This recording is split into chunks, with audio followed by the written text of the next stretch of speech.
আমি তোমাকে আর ঠকাতে চাই না। ঠকাবা কেন? তোমাকে একটা মিথ্যা কথা বলছি। তাহলে সেই মিথ্যা কথার সত্যিটা এখন বলো। আসলে এগুলো কিভাবে বলবো বুঝতেছি না। কি সমস্যা সেইটা বলো।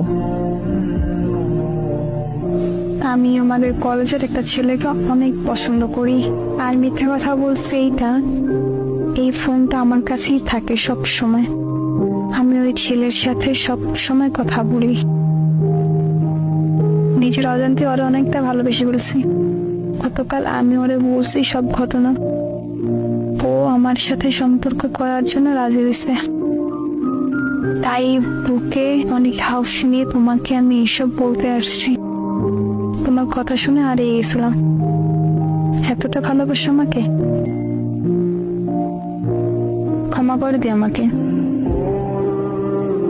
একটা কথা কি জানো, মানুষ ঠকিয়ে কখনো ভালো থাকা যায় না। আল্লাহ ছাড় দেন কিন্তু ছাইড়া দেন না। প্লিজ এইভাবে বললো না। আমি এখন তোমাকে কি বলবো সেটাই বুঝতে পারতেছি না।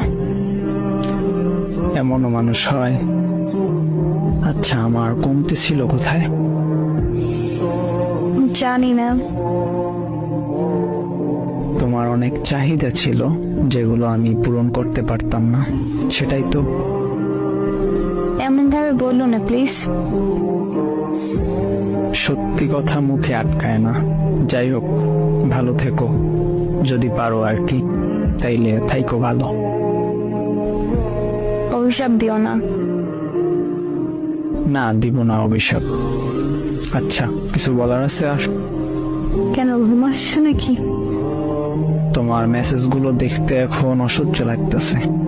আচ্ছা, আমার একটা অনুরোধ রাখবা? শেষ অনুরোধ। কি বলো? যদি রাখার মতো হয় তাহলে রাখবো। আমার যত ছবি আছে তোমার কাছে সবগুলো ডিলিট করে দাও। আমার নাম্বারটা ব্লক করে দাও। তুমি কি বোকা? তোমার মনে হয় তোমার ছবি, তোমার নাম্বার আমার কাছে থাকবে? সব মুছে ফেলবো এখনই। আমার শহরে বেঈমান প্রবেশ নিষেধ। Good bye.